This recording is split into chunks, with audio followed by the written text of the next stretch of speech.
Assalamualaikum warahmatullahi wabarakatuh. Innal hamdalillah asyhadu an la ilaha illallah wa asyhadu anna Muhammadar Rasulullah. Wassalatu wassalamu ala Rasulillah Sayyidina wa nabiyina Muhammad ibn Abdillah wa ala alihi wa ashabihi wa mawalah. La haula wa la quwwata illa billah. Amma ba'du. Yang saya hormati pengurus Majelis Taklim Istiqomah Qalbu Wahid, yang saya hormati seluruh jamaah Majelis Taklim Qalbu Wahid.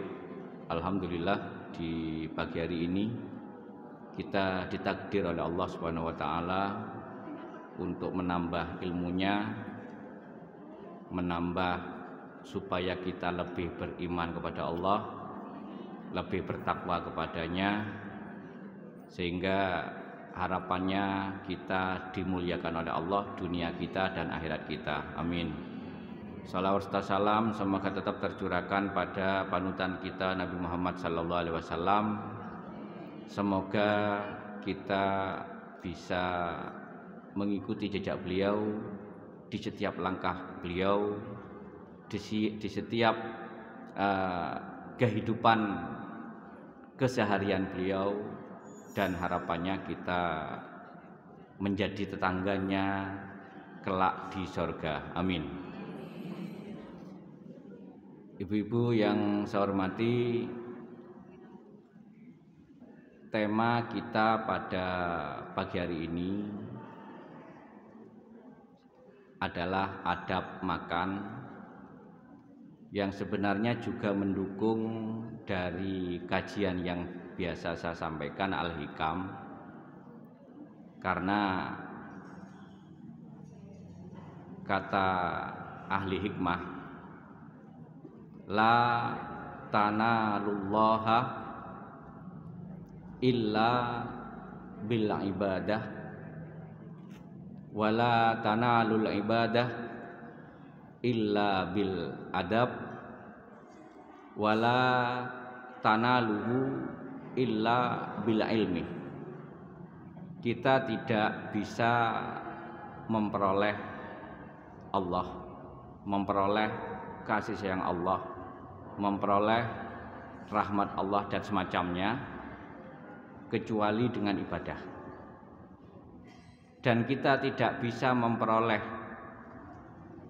hikmah dari ibadah, makna dari ibadah, kecuali dengan adab, dengan tata krama.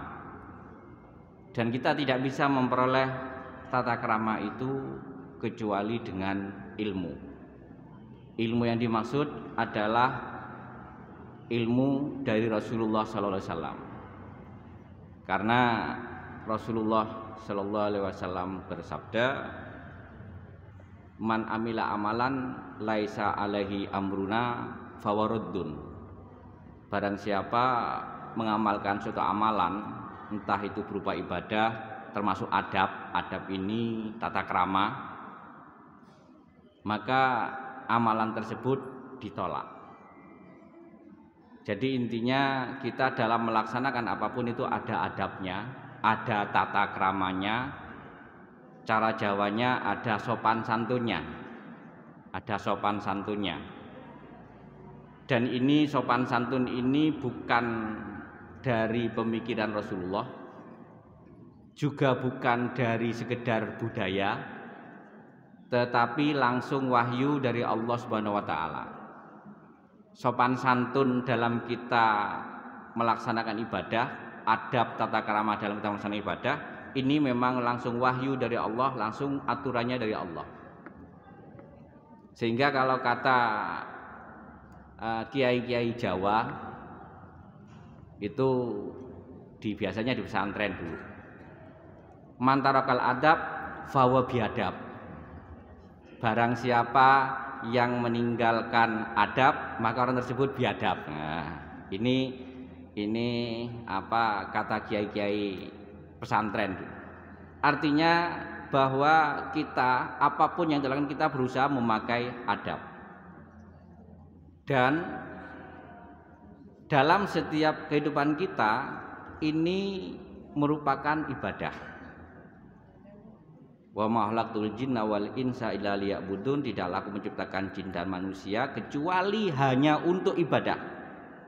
Jadi ibadah jangan dipikir hanya kita datang ke sini ikut ngaji ini ibadah, atau ikut sholat atau semacamnya ibadah, tidak. Bahkan ke pasar pun itu ibadah, berjualan pun itu ibadah, makan pun ibadah, tidur pun ibadah. Jadi pada dasarnya setiap aktivitas kita di dunia ini pada dasarnya adalah ibadah. Oleh karena itu, untuk memenuhi ibadah kita menjadi lebih sempurna, ada nilai-nilai yang nanti bisa kita terima dan semakin meningkatkan keimanan kita, pasti meningkatkan ketakwaan kita. Karena ibadah itu tujuannya adalah meningkatkan ketakwaan. Setiap kehidupan kita ketika kita dapat dikatakan ibadahnya sesuai dengan tuntunan Rasul, maka pasti punya nilai meningkatkan ketakwaan. Ya ayyuhan nasu ubudu rabbakumul ladzi khalaqakum walladzina min qablikum la'allakum tattaqun. Wahai manusia, terus-meneruslah kamu beribadah kepada Allah, kepada Tuhanmu yang telah menciptakanmu dan orang-orang sebelum kamu, la'allakum tattaqun, agar ketakwaan kalian terus meningkat. Artinya ketakwaan kita bukan sekedar kita bisa berpikir kemudian kita bisa melakukan, tapi bisa diperoleh dengan ibadah, dengan pengabdian kita kepada Allah. Ini ketakwaan kita. Termasuk di dalamnya sesuai tema pada pagi hari ini adalah adab makan. Makan bagian dari ibadah. Sehingga di kitab Ulumuddin ini untuk tambahan referensi yang jadi salah satu bentuk ibadah adalah makan dengan adab-adabnya. Nah, dari sinilah kita dalam beribadah. Karena apa? Karena nanti khususnya makanan, kalau kita salah mengkonsumsinya, salah adabnya, maka mempengaruhi hati kita untuk mencapai Allah. Jadi kita mengapa ya sholat saya kok nggak pernah khusyuk, setiap kali kita sholat nggak pernah khusyuk? Salah satu penyebabnya adalah faktor makanan kita.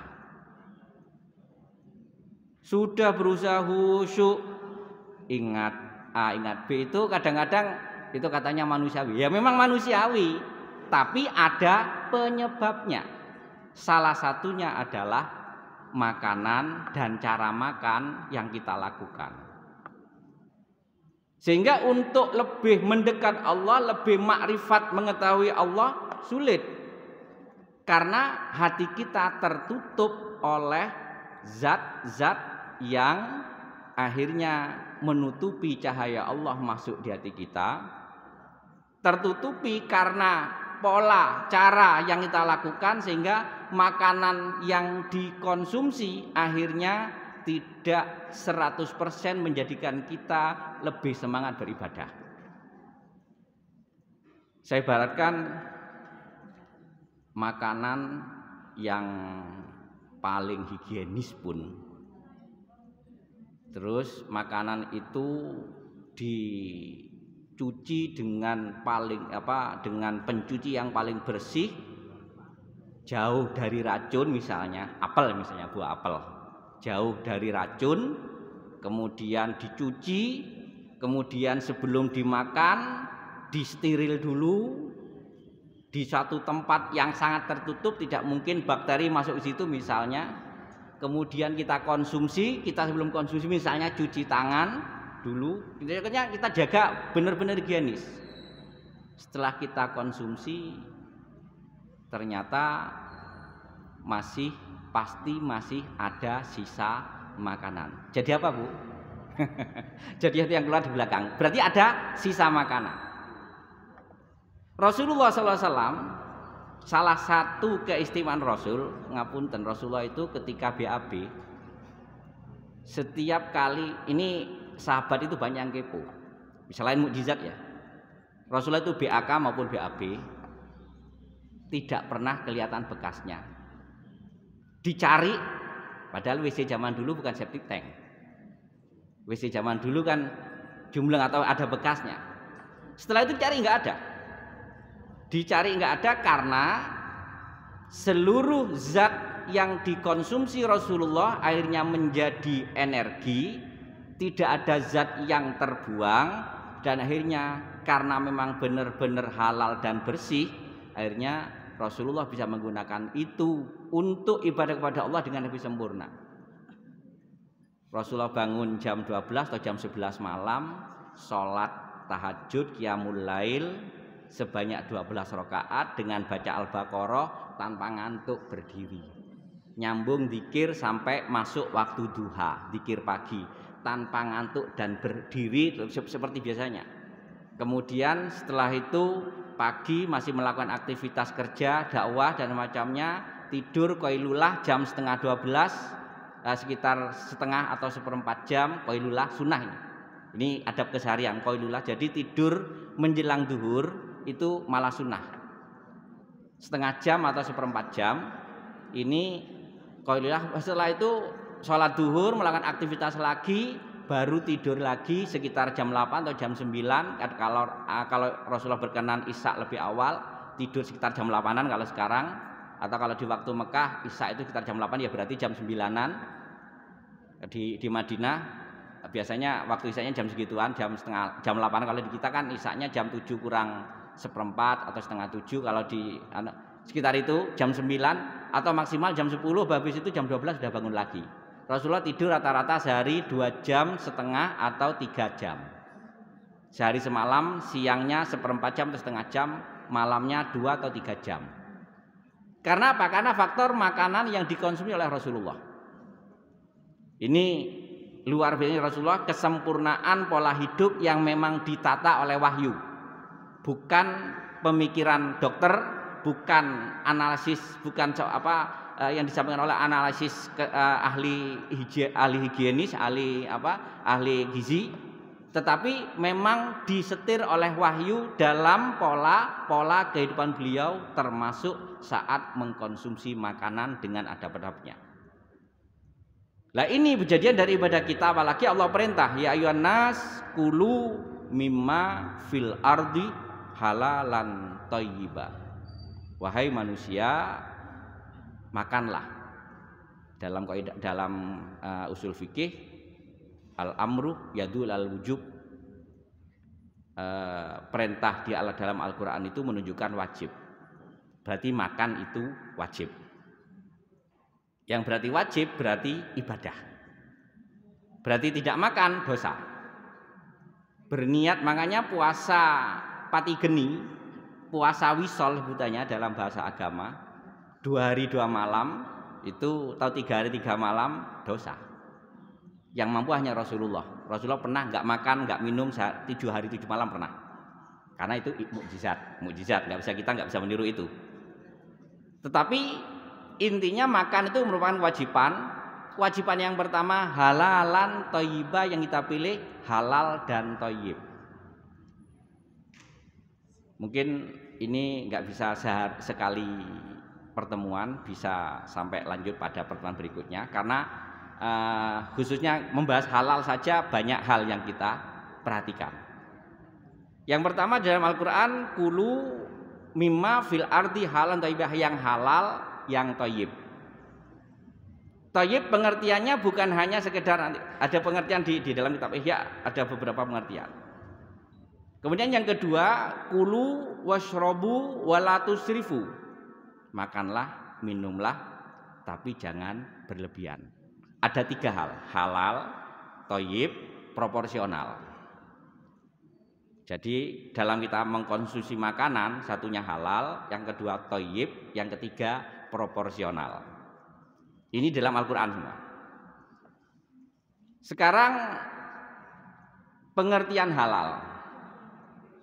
Makanan yang kita konsumsi dari pengertiannya pengertian halal, makanya salah satunya intinya kalau kita bahas ini saya pun kena. Kita semua kena. Apalagi zaman sekarang semua serba instan.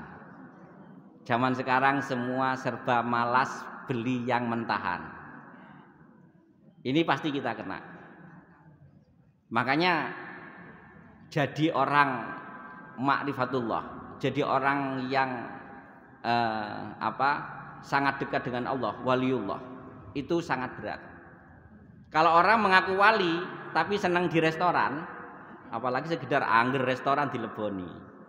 Wes pokok kelihatan restoran enak, nggak peduli siapa pemiliknya, entah Cina, entah Jawa, entah dia orang Muslim atau tidak. Pokoknya dia mengaku wali, kelihatan orangnya soleh, kemudian dia wali, itu masih jauh. Masih jauh. Artinya mengapa Imam Bukhari memilih kriteria guru beliau yang akhirnya hadis yang beliau pilih dari gurunya itu dijadikan hadis sahih. Jadi di Bukhari itu punya 3 kitab hadis, satu Sahihul Bukhari, yang kedua Adabul Mufrad lil Bukhari, yang ketiga Tarikhul Bukhari. Yang sahih ini dipilih sekitar puluhan ribu hadis yang dipilih di Sahih Bukhari. Ini dipilih dari guru-guru beliau yang benar-benar selektif dalam memilih makanan. Sehingga kalau Anwar anak warung kalau anak warung ini yang jelas sama Imam Bukhari tidak hadis yang diperoleh dari beliau tidak dimasukkan di hadis sahih, paling tidak hadis dhaif atau hasan. Makanya hadis dhaif itu belum tentu salah karena dari kriteria dari mana hadis itu diperoleh. Makanya ketika ini saya juga kena, masih nggak bisa terlepas dari Anwar. Apalagi kalau sudah perjalanan jauh, bawa bontot bawa kompor sendiri berat rasanya. Nah, makanya kita di sini kelemahan kita. Tapi yakin kita nggak jadi wali nggak apa-apa. Yang penting masuk surga tanpa lewat neraka. Amin. Karena kalau wali itu kalau wali para rasul, sahabat-sahabat rasul yang terpilih, kemudian malaikat dan para wali ini memang surganya bintang 5 atau bintang 6, bintang 6, bintang 5. Ini kita bintang 3 aja nggak apa-apa. Alhamdulillah, semoga kita paling tidak surga bintang 3 sudah sangat bersyukur. Yang penting selamat dari neraka. Amin. Itu yang penting itu. Jadi yang kita harapkan, tapi insya Allah yang masih mau mengaji ini saya yakin masih dapat bintang 3. Amin.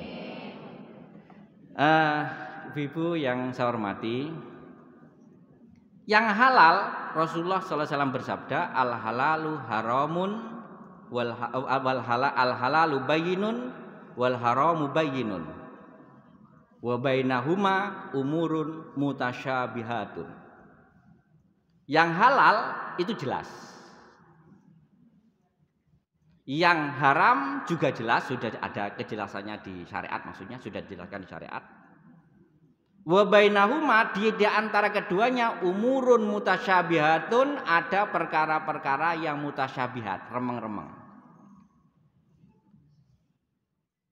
Ini makanya pertama kalau saya cari ya meminimalisir, sebenarnya kalau kita ikut Imam Bukhari yang kita konsumsi itu semuanya syubhat. Kalau kita Imam Bukhari yang kita konsumsi semuanya syubhat yang kita konsumsi.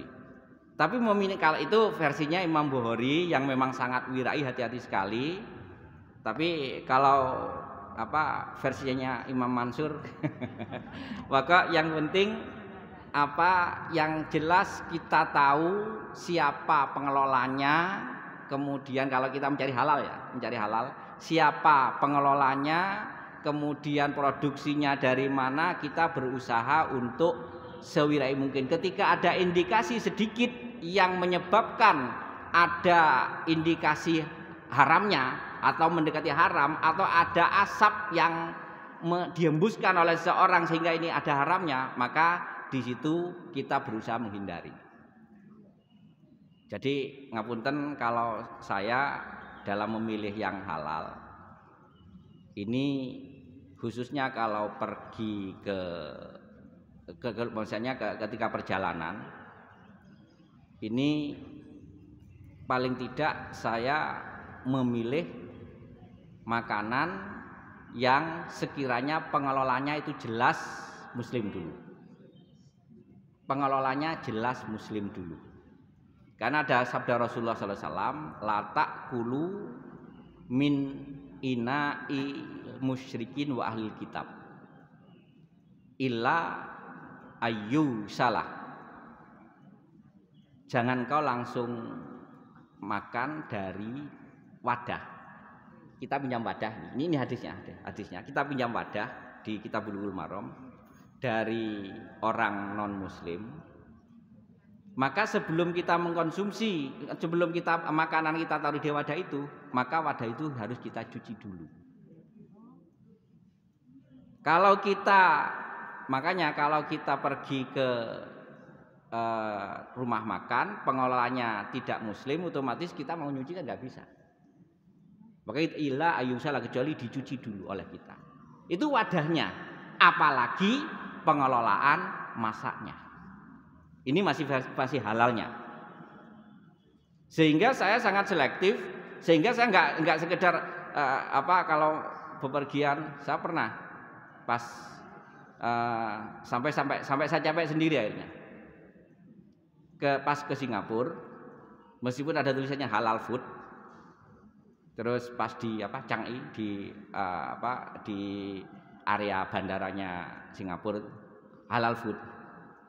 Terus saya kan berangkat dari Batam. Saya berusaha masih menahan lapar. Lebih baik saya nanti kalau memang terpaksa saya cari makan di Batam aja. Kembali ke Batam. Ketika sana nggak ada, kemudian masuk ada satu mall, di situ ada counter semacam food area. Di situ masakan Padang, katanya wah kalau masakan Padang insya Allah halal kan gitu. Kemudian saya masuk, saya lihat, waduh, pengelola yang masak semua saya lihat Cina, nggak meyakinkan. Akhirnya saya cari untuk mengganjal di tepi di depan mall itu, sekedar cari waktu itu durian untuk mengganjal, cari buah. Kalau buah kan jelas paling tidak meminimalisir. Kalau yang diolah itu yang meragukan. Kalau buah paling tidak saya konsumsi itu dulu. Kemudian saya kebetulan ada saudara yang pas kebetulan tinggal di sana. Kemudian setelah itu baru kontak, setelah tanya di mana yang sekiranya memang orangnya orang muslim, yang makanya di kampung dekat masjid Sultan, hanya di situ bisa dapat. Nah ini benar-benar kita berusaha menjaga makanan yang kita konsumsi. Karena apa? Nanti makanan itu akan jadi darah kita yang akan terproduksi untuk membantu jantung kita. Rasulullah SAW bersabda, ala fil jasadi lamudghah. Ingat-ingatlah di dalam tubuh kita, ini pelanjutan dari Allah la yubayyinun wal haram mubayyinun. Ingat-ingatlah di dalam tubuh kita ada satu gumpalan darah. Fa in saluhat, jika gumpalan ini yang otomatis diperoleh dari konsumsi makanan, fa in saluhat, apabila baik, saluha sairul jasad, maka seluruh tubuh kita akan baik. Fa in fasadat, apabila rusak, fasada sairul jasad, maka seluruh jasad akan rusak. Ala wayal qalbu, yaitu al-qalb. Al-qalb ini maknanya kalau secara lahirnya itu jantung, kalau di bentuk perasaannya itu namanya fuad. Jadi bentuk lahirnya itu jantung kita. Sehingga kalau jantung kita konsumsi yang baik-baik, otomatis darah yang mengalir ke dalam tubuh kita yang baik-baik, akhirnya mata diperintah yang baik, tangan diperintah yang baik, kaki diperintah yang baik, dan seluruhnya diperintah yang baik. Berawal dari konsumsi makanan yang kita makan. Tapi kalau sudah ada unsur haramnya, haram zat, haram sifat. Kalau haram zat itu babi, darah, didih itu. Babi, darah, terus ayam tiren. Ayam mati kemarin. Ayam mati kemarin baru kemudian diolah jadi sayur. Sudah mati duluan maksudnya belum disembelih, atau daging sapi tiren dan macamnya lah.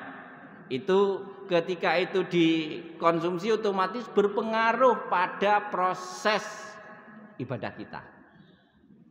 Jadi makanan jadi haram zat.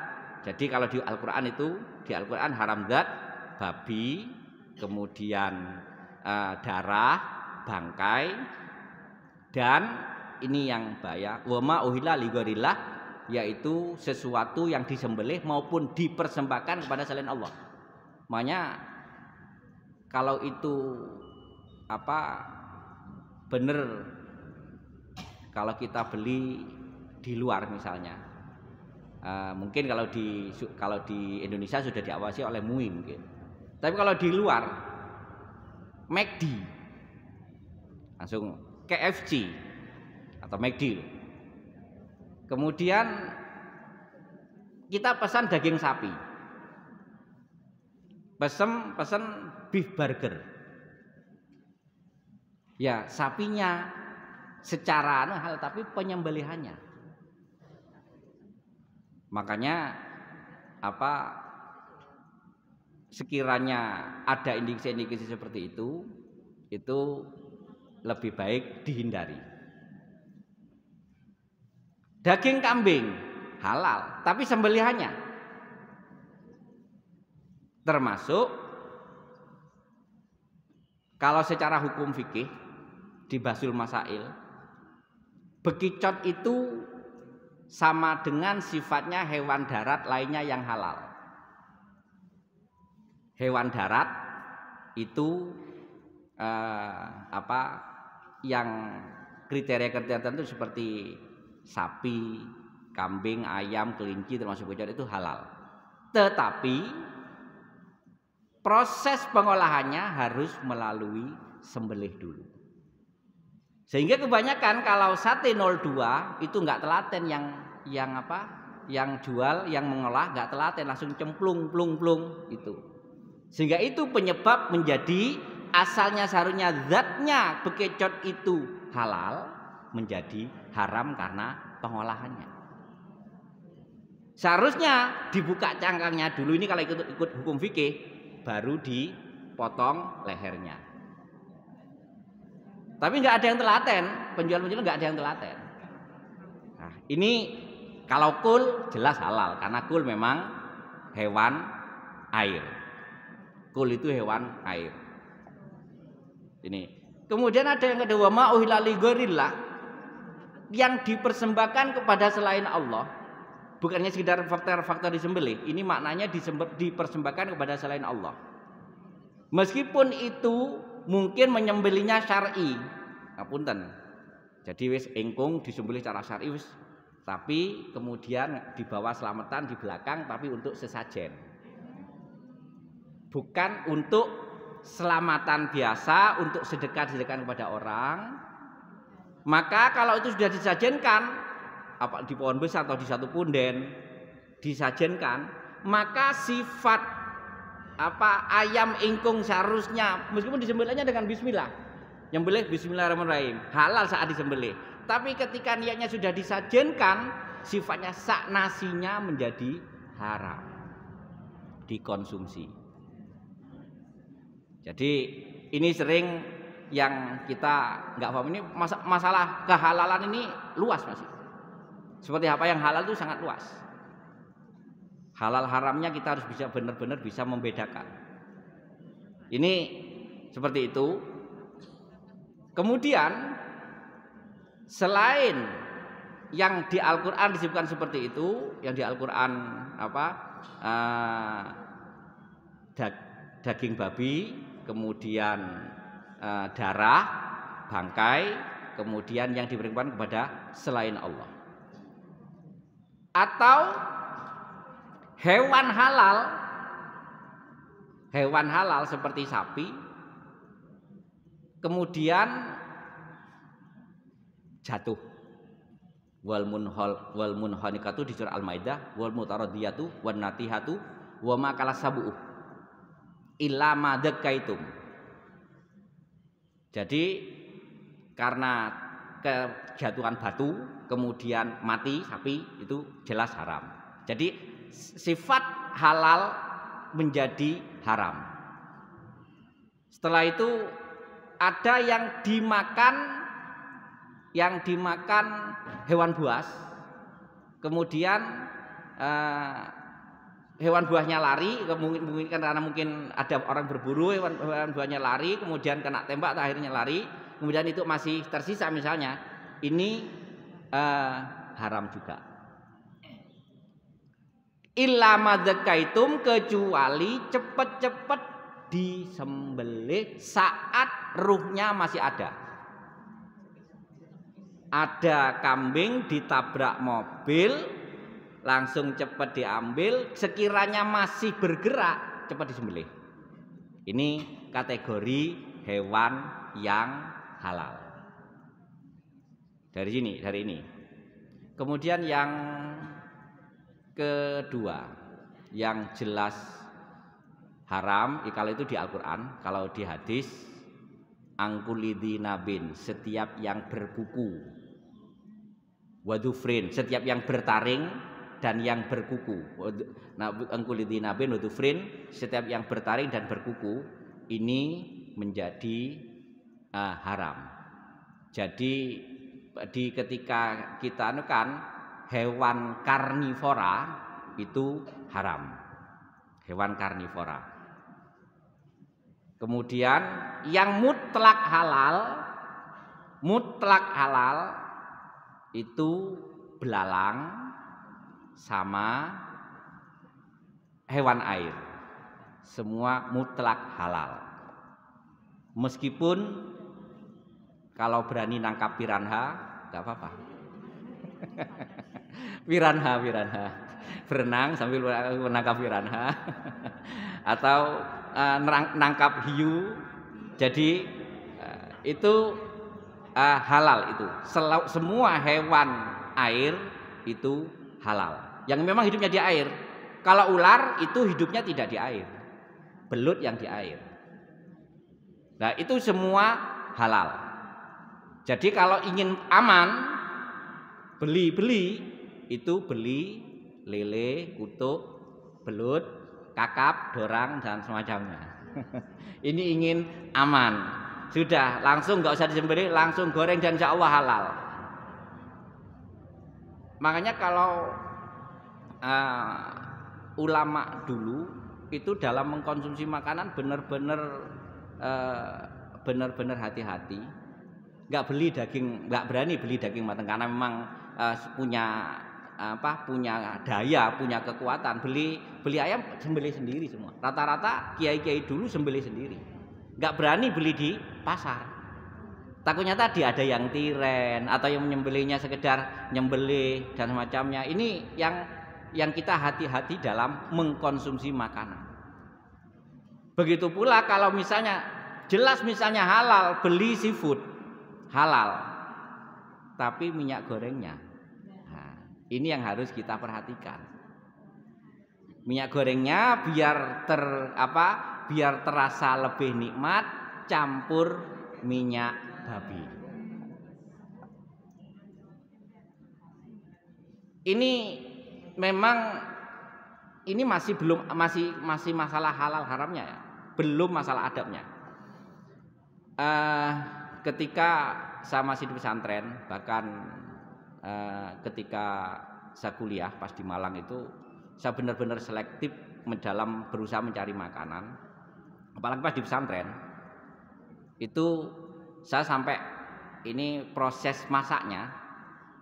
Saya itu yang pokoknya yang bagian nyuci saking hati-hatinya, karena guru saya dulu mengajarkan itu kalau cari garam gerasak. Garam apa gerasak yang itu. Karena nanti biar dicuci dulu. Biar dicuci dulu. Karena ketika kita melihat proses pengambilan garam saat pas di Madura, ya bisa jadi ada hewan lewat dan macamnya, kemudian langsung ditaruh di karung. Maka kalau saya belinya ya tadi belinya dulu garam gerasak. Pokok bagian yang mengolah itu saya, bagian nyuci semua ini saking hati-hatinya, karena biasanya kalau di pesantren urunan ya bagian ini, tapi bagian mengolah awal saya, terus yang nunggu di tempat pawon itu teman-teman, dan yang terakhir teman-teman. Pokoknya bagian nyuci termasuk semua bawang, brambang, semua ini sama garam saya cuci semua. Dan saya berusaha untuk benar-benar bersih, suci dan halal, meskipun sekedar terong sama kacang. Iwaknya iwak asin. Iwak asin pun saya cuci dulu. Yang terpaksa nggak bisa nyuci kalau gorengnya, minyaknya terpaksa masih. Meminimalisir seperti itu, Masya Allah, hati ini sangat terasa terang dalam memahami ilmu cepat, dalam menghafal Al-Quran cepat, menghafal hadis cepat. Dulu menghafal Alfiyah, kalau karena prosesnya di pesantren salaf itu ilmu alat dulu. Jadi Alfiyah itu saya hafal umur 15 tahun atau 14 tahun saat saya SMP kelas 3. Bisa baca kitab ini ya, dengan Alfiyah bisa baca kitab sebelumnya MRT. Dan itu saya hafal dalam waktu 40 hari. Dengan menjaga makanan yang saya konsumsi saat itu. Selain berpuasa maksudnya. Selain berpuasa. Ngafal Alfiyah 40 hari, ngafal MRT seminggu.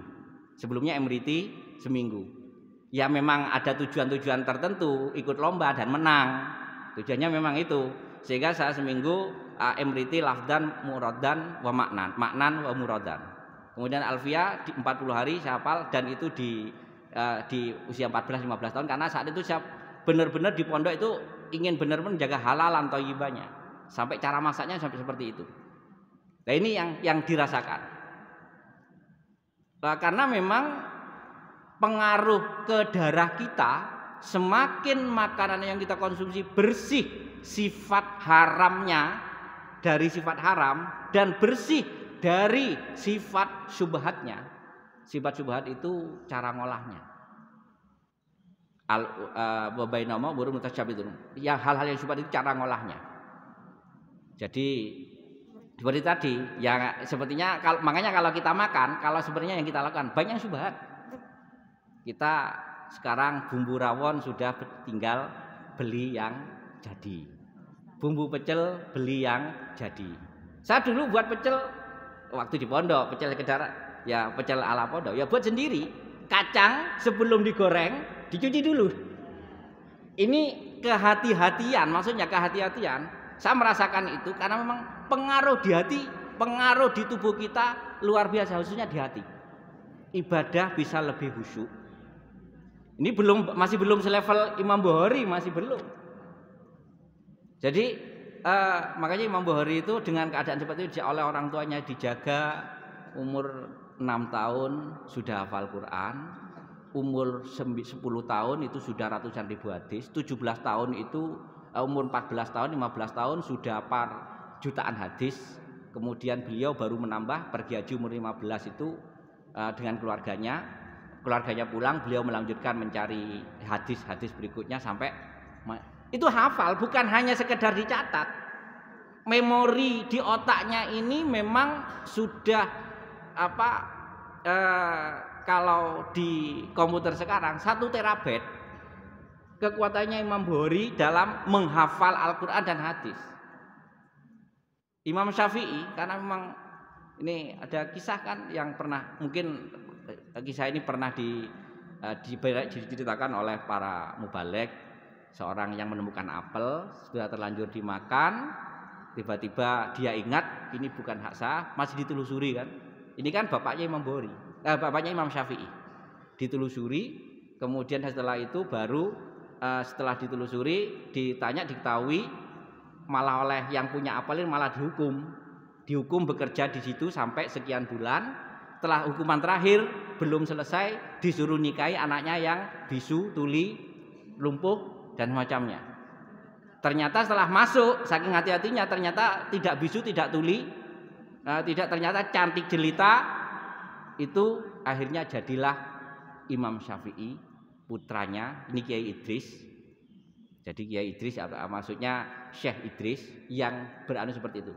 Sehingga 6 tahun, 5 tahun sudah hafal Quran, 9 tahun hafal hadis muwatta yang sudah ribuan hadis, 17 tahun sudah menjadi ulama besar, menjadi mufti dan hafal 17 bahasa di sekitar ini di Manaqib Syafi'i. Karena faktor kebersihan tubuhnya dari hal-hal makanan-makanan yang haram maupun syubhat.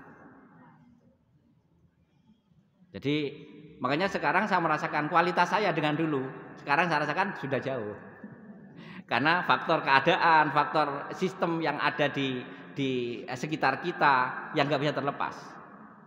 Karena tadi faktor makanan benar-benar berpengaruh pada diri kita. Faktor makanan. Tapi ketika meminimalisir untuk lebih selektif, ini yang perlu kita lebih kita hati-hati.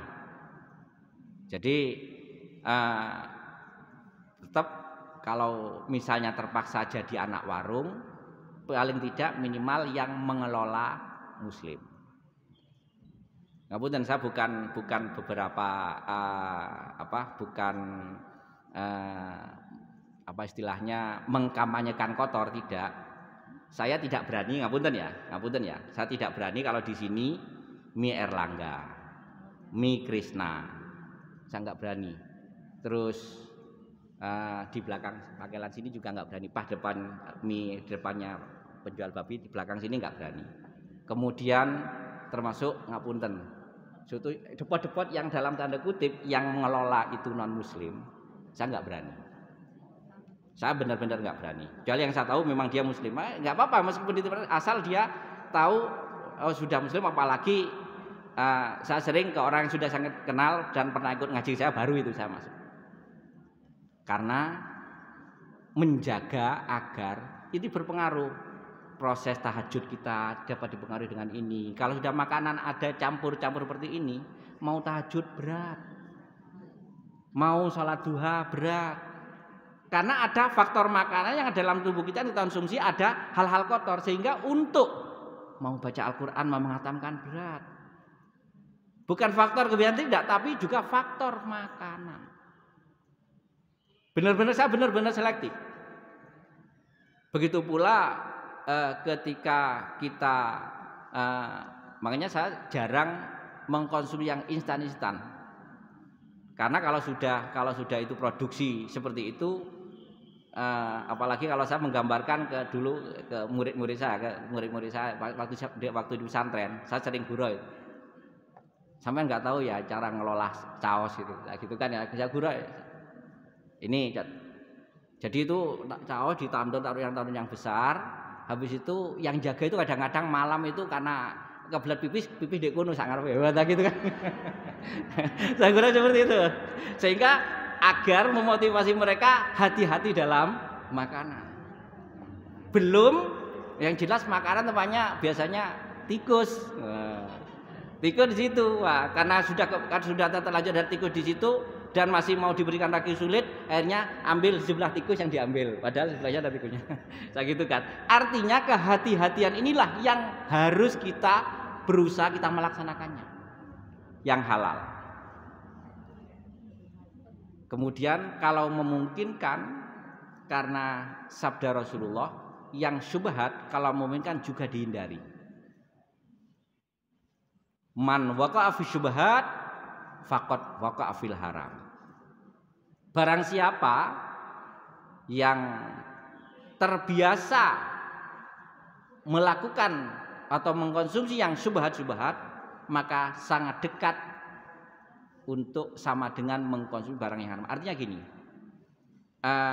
kalau memungkinkan, kalau kita ragu-ragu, apalagi Rasulullah sallallahu alaihi wasallam bersabda, "Ma yaribuka ilama yaribuka." Tinggalkanlah yang meragukanmu ke yang tidak meragukanmu. Ini yang harus benar-benar kita hati-hati. Jadi yang meragukan ini kan namanya syubhat. Oh, ini dari dilihat dari kontennya daging sapi ini semacam ini. Dah. Tapi kalau sekiranya ada keraguan, lebih baik ditinggalkan. Ini pengalaman barusan, saya dapat parcel dari seorang, salah satu isinya wine non alkohol, Charles Dulac. Ini Charles Dulac. Kemudian saya belum berani membuka itu. Kemudian saya diskusi dengan teman-teman, ini apa sih? Karena saya buta seperti itu, nggak tahu. Charles Dulac itu akhirnya diskusi dengan teman-teman, itu wine, artinya anggur yang sudah difermentasi sampai sampai proses menjadi wine yang agak membuat orang fly. Itu prosesnya sampai 10 tahun. Makanya anggur yang gitu kan mahal sekali. Tapi yang proses yang Charles Dulac ini yang non alkohol itu prosesnya masih sekitar 3 tahun belum masuk menjadi alkohol. Karena prosesnya sama mendekati pembuatan bir, akhirnya sampai sekarang MUI ini belum berani melabelkan halal. Padahal sudah tertulis non alkohol. Karena prosesnya tasyabbuh dengan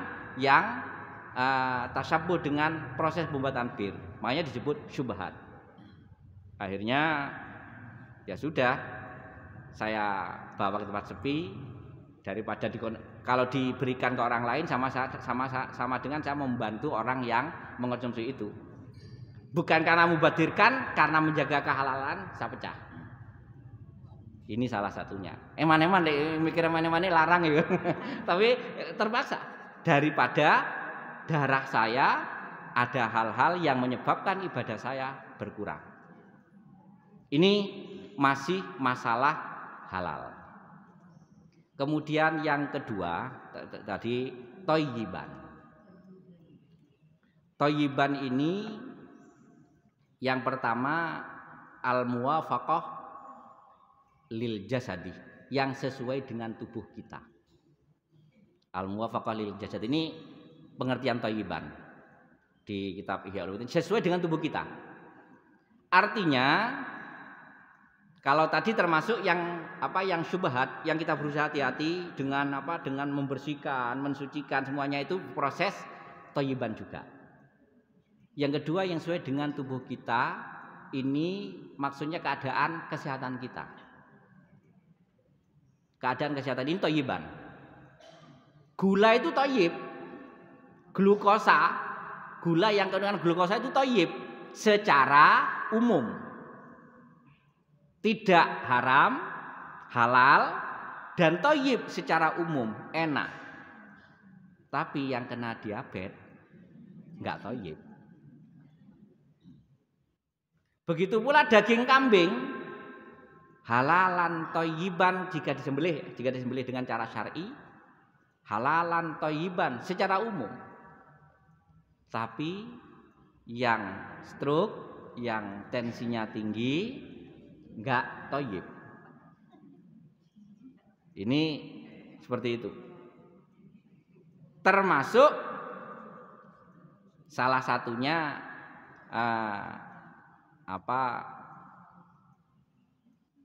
bawang brambang mentah, kecuali untuk jamu, untuk pengobatan beda lagi, karena ada hadis lain tentang manfaat bawang dan brambang, tentang pengobatan, ada hadisnya. Kalau itu diolah secara illa bitobi, kalau sabda Rasulullah illa bitobi, kecuali dimasak. ini boleh. Tapi kalau lalapan sate itu akhirnya jadi kalau secara hukumnya menjadi makruh, tapi bisa selesai asal setelah itu kita harus kumur, bersikat. Karena yang nggak boleh itu idza akala ahadukum as-sauma wal basala fala yaqrabanna musallana. Jika engkau makan bawang putih maupun bawang merah, maka jangan kau mendekati tempat sholatku. Maksudnya mendekati masjid. Maksudnya nggak boleh saat berjamaah kita baru selesai makan sate dengan lalapan bawang maupun barang atau maupun makan jengkol dan pete. Ini maksudnya. Ini kategori thayyibannya seperti itu. Jadi jangan sampai thayyiban mengganggu yang kita makan, mengganggu orang lain, apalagi sedang kita mau kumpul ikut ngaji atau jamaah itu Allahu Akbar. Apa ini kategori thayyibannya, jangan sampai. Kalau sekiranya itu kita mau mengkonsumsi itu boleh untuk bagian dari, karena ada beberapa fungsi makanan-makanan gitu, ada beberapa hadis khususnya saum maupun basol bawang putih maupun bawang merah ada manfaatnya di hadis.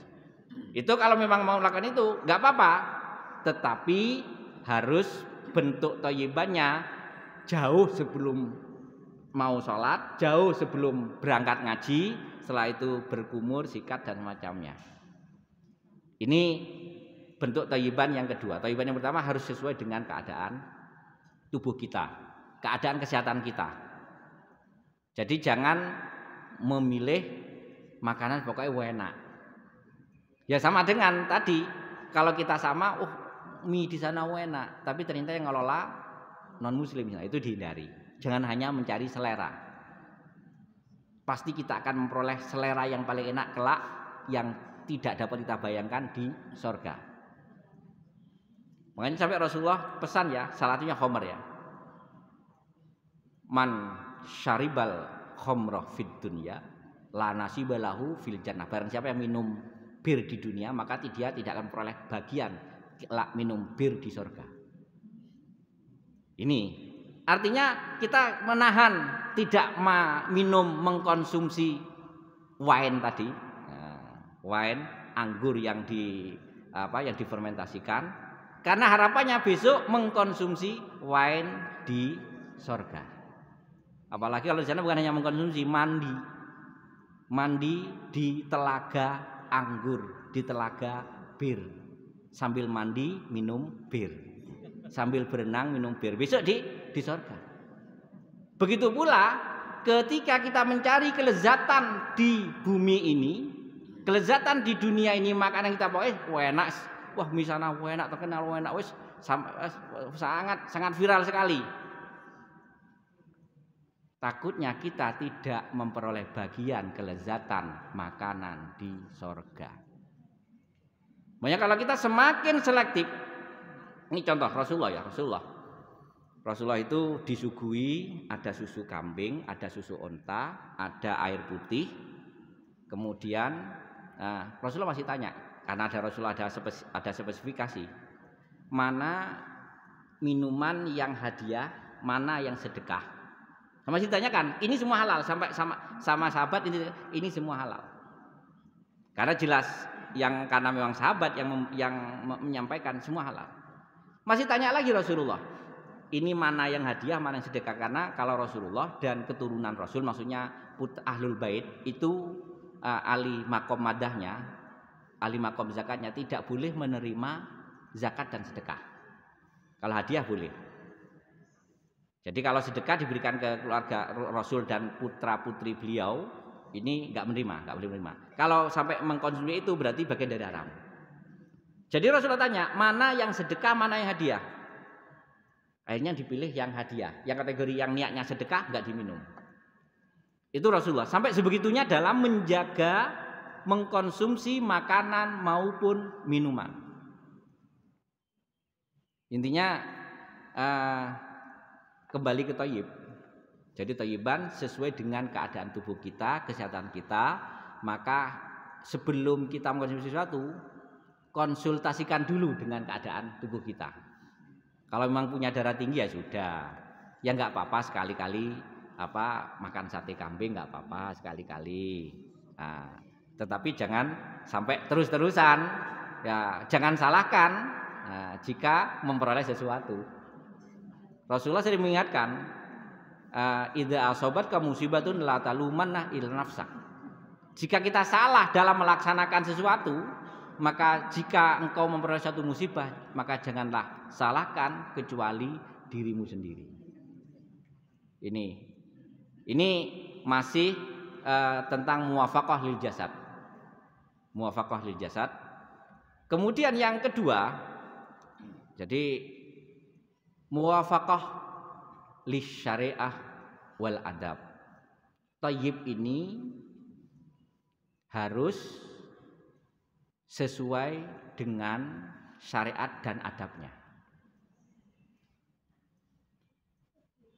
Apalagi Allah Subhanahu wa taala mengingatkan, "Qul in kuntum tuhibbunallah fattabi'uni yuhibbukum mullah wa yaghfir lakum dzunubakum." Katakan Muhammad, jika kalian merasa cinta kepada Allah, fattabi'uni, ikutilah aku. Ini sabda firman Allah di surat Ali Imran ayat 31. Rasulullah diperintah untuk menyampaikan kepada umat, kalau merasa cinta kepada Allah, ikutilah aku. Ikut Rasulullah maksudnya. Pola makannya, semuanya ikut Rasulullah. Bukan hanya sekedar, bukan hanya sholatnya, bukan hanya puasanya, bukan hanya syariatnya, tetapi setiap aspek kehidupan kita ikut Rasulullah. Makanya sampai sebegitunya Imam Ghazali itu ngarang kitab pertama yang kecil, namanya Bidayatul Hidayah, mengupas bagaimana proses kehidupan kita dari bangun tidur sampai tidur lagi. Kalau yang besarnya Ihya yang saya bawa ini salah satunya ada adab makan. Ini proses dari tidur sampai berhubungan dengan masyarakat, berhubungan dengan keluarga dan masyarakat. Ini proses semua adalah Rasulullah dikupas. Karena memang kita ikut Rasulullah sepenuhnya kalau mampu. Kita ambil yang semampu kita. Semakin kita banyak meniru, insya Allah akan semakin baik, kan itu. Berarti tingkat cinta kita kepada Allah semakin tinggi. Selalu dalam adab makan.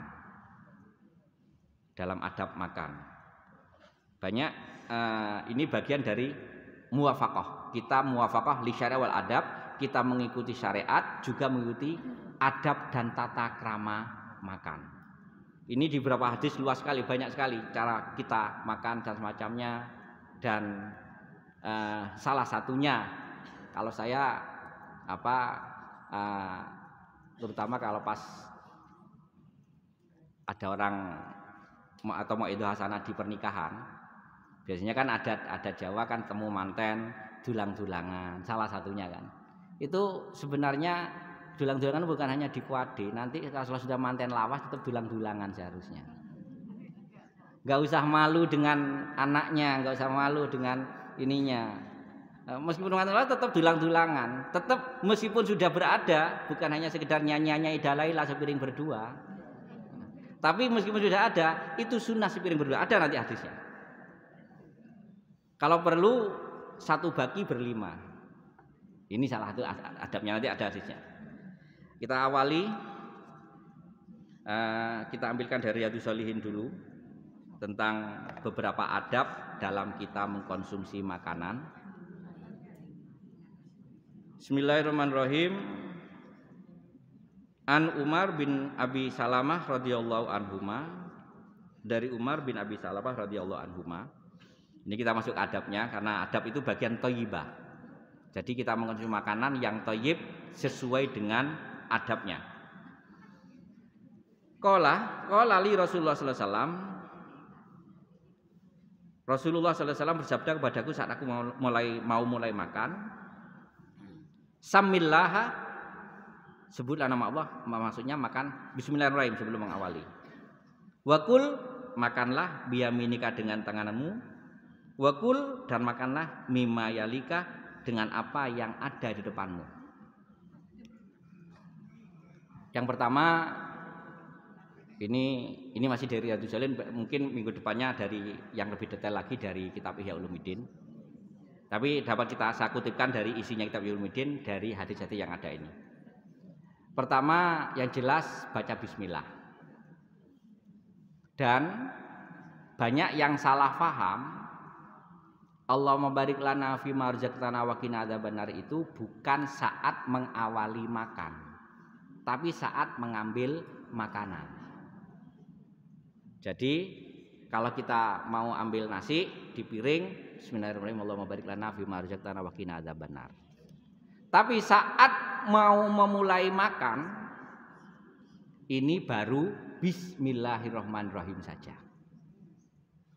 Ini. Jadi bukan mau memulai Allahumma barik lana fima razaqtana wa qina adzabannar, maka tidak.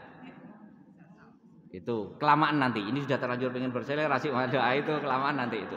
Nah, ya, kalau itu mau menyiapkan makanan kita pakai Allahumma barik lana fima razaqtana wa qina adzabannar, ambil nasi, ambil sayurnya dan macamnya. Tapi kalau sudah mulai makan, bismillahirrahmanirrahim saja. Kemudian di kitab Ulumuddin hadis yang ada nih ya, di hadis yang lain, kalau perlu fi kulli luqmatin, setiap puluk bismillahirrahmanirrahim. Jadi bismillahirrahmanirrahim awal. Kemudian yang kedua bismillahirrahmanirrahim lagi. Setiap puluk. Ini di kitab Ulumuddin. Ini maka salah satunya mengapa ulama dulu, orang-orang dulu itu selain beliau dalam beribadahnya kuat, keturunannya semuanya super. Putra-putranya banyak yang super. Karena memang konsumsi makanannya, caranya semua dari awal bismillah, kedua bismillah, ketiga bismillah. Ada keberkahan di dalamnya sehingga makanan tersebut menjadikan proses sel-sel yang ada dalam tubuh kita menjadi sel yang super, termasuk akhirnya menjadi sel sperma maupun ovum yang super, akhirnya jadilah anak-anak yang super. Kalau ulama-ulama dulu Syekh Idris ini bapaknya Mas Syafi'i, seorang yang alim, anaknya lebih alim. Imam Ahmad bin Hambali, Imam Hambali, alim, anaknya Abdullah bin Ahmad dan dua lagi alim semua. Imam Ghazali punya dua saudara, tiga saudara, semua alim dari bapaknya yang benar-benar tadi. Setiap puluhan baca bismillahirrahmanirrahim. Masya Allah. Ini salah satu adabnya. Yang kedua, dari kita ambil satu hadis ini aja, yang kemudian selanjutnya kita bahas pada pertemuan yang akan datang. Wakul, dan makanlah biyaminika, dengan tangan kananmu. Dan ini mutlak. Nanti makan pecel, peyeknya di sini. Itu enggak. Kalau ingin makan pecel, peyeknya pakai tangan kanan lagi, taruh sendoknya. Atau makan rawon, nah kerupuk udangnya di sini, siap. Makan rawon, sekalian kerupuk udang ini jadi garpu. Jadi garpunya habis makan ini tidak nyunah. Sekecil apapun makanan itu, tangan kanan. Ote-ote di kanan, lombok di kiri, enggak nyunah. Ya kalau ingin ote-ote, habis itu lomboknya taruh ote-otenya dulu, makan lombok dengan tangan kanan. Kul biyaminika, mutlak tangan kanan. Kemudian wakul, dan makanlah mimma yalika, dari apa yang ada di depanmu. Maksudnya gini, yang jelas kalau itu satu piring, maka makanlah dari pinggir. Jangan diambil tengahnya. Nah, makanya kadang-kadang meskipun ada sebagian saya melihat itu ote-ote nggak suka pinggirnya. Makan ote-ote kan karena pinggirnya rada atas nggak suka. Tetap adabnya jangan sampai ada yang terbuang. Makan dari pinggir. Karena nanti ada berkahnya, ada rahasia di sini enggak? Di balik itu ada rahasia. Makan dari yang pinggir. Baru akhirnya habiskan yang tengah. Kalau dari tengah kadang-kadang orang misalnya diberikan ke orang ngambil tengah-tengah, gak enak. Kalau dari pinggir paling enggak orang yang mau yang agak risih ngambil yang sisi yang sebelah sana. Ini beberapa adab dan pengaruhnya. Begitu pula saat makan prasmanan. Apalagi di meja makan misalnya, meja makan. Jangan ngambil yang jauh dari sana, jangan. Deket dulu, kalau memang dipindah. Masalahnya di situ ada dawet, ada sayur rawon. Ambil rawonnya duduhe ceblok nang dawet. Dawet rasa rawon nanti. Iya, dawet rasa rawon. Kalau memang mau ambil, diketepikan dulu. Ini maksudnya. Adab dalam mengambil makanan diketepikan dulu. Makanya prasmanan misalnya seandainya proses prasmanan ini benar, itu yang lewat samping. Yang lewat samping. Kalau mau ditaruh di tengah, kasihan yang di sini atau satunya dawet, satunya rawon, satunya lodeh. Taruhnya rawon rasa lodeh nanti. Masalah kita nggak tahu, jatuh kita kadang-kadang pinginnya. Kemudian yang kedua, makanya adabnya benar-benar dijaga dalam kita mengambil. Cara mengambil aja Rasulullah mengatur dari yang tepi. Mengambilnya terlalu ke tengah. Kita habis olahraga, sik keringetan. Masih keringetan, habis olahraga keringetan, ambil dari tengah. Wah ini tes. Wah, tambah garam nanti. Itu ambil dari yang tepi dulu. Kalau memang mau mengambil, pindah ke tepi dulu. Kalau yang diinginkan yang di tengah, pindah ke tepi dulu. Ini sering kita abaikan. Kalau makan satu piring dari pinggir dulu baru tengah. Kalau makan yang bentuk banyak pilihannya, kalau memang butuh ambil di pinggir dulu. Kalau tidak, ambil tengah untuk dipindah. Agar tidak mengganggu orang lain, tidak menyebabkan makanan lain berubah rasa. Termasuk tadi kejut-kejut kita biar tidak terkontaminasi ke makanan.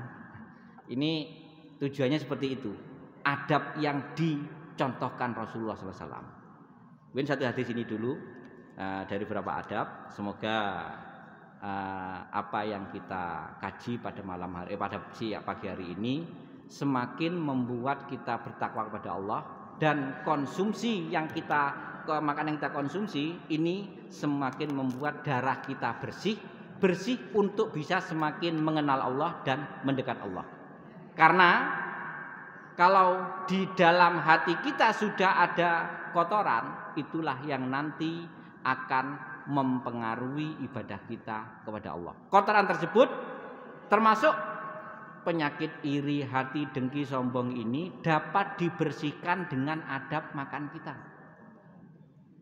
Karena pengaruh penyakit kotor yang ada dalam hati ini juga pengaruh dari makanan. Insya Allah kalau makanannya benar-benar benar-benar diselektif seperti itu, orangnya insya Allah sabar. Yang orang kadang-kadang mudah sedikit-sedikit emosi, berarti dia suka mengkonsumsi daging kambing. Salah tuh kan gitu kan. Bisa dia dari makanannya dan macam-macam lah. Nah, semoga Allah Subhanahu wa taala memberi hidayah dalam kita hidup di dunia ini, sehingga termasuk dalam pola makan kita semoga diberi hidayah untuk bisa mengikuti cara-cara sunnah Rasul. Amin. A'udzubillahi minasyaitonirrajim. Bismillahirrahmanirrahim. Alhamdulillahirabbil alamin. Allahumma shalli wa sallim wa barik ala nabiyina Muhammad wa alihi washabihi ajmain. Allahumma barik lana. Allahumma barik lana fi hayatina wa barik lana fi amalina wa barik lana fi imanina wa barik lana fi ulumina wa barik lana fi ma kana minna wa barik lana fi ma kana fina. Allahumma a'inna ala dzikrika wa syukrika wa husni ibadatik. Allahumma kfina bihalalika an haramika. Allahumma kfina bihalalika an haramika. Allahumma kfina bihalalika an haramika wa aghnina bifadlika amman siwak wa aghnina bifadlika man siwak wa aghnina bifadlika man siwak. Allahumma arinal haqqa haqqa warzuqna tiba'ah wa arinal batil batila warzuqna jitinabah. Allahumma ja'alna minal ladzina istaminu al-qala fa yatabina ahsana. Rabbana atina min ladunka rahmah wa hyi lana min amrina rasyada. Rabbana atina fid dunya hasanah wa fil akhirati hasanah wa qina adzabannar. Wa sallallahu ala Muhammadi wa alihi washabihi wasallam. Walhamdulillahirabbil alamin. Subhanakallahumma wa bihamdika Asyhadu an la ilaha illa anta astaghfiruka wa atubu ilaik. Kurang lebihnya mohon maaf. Akhirul kalam. Wallahul muwaffiq ila aqwamit thoriq. Assalamualaikum warahmatullahi wabarakatuh.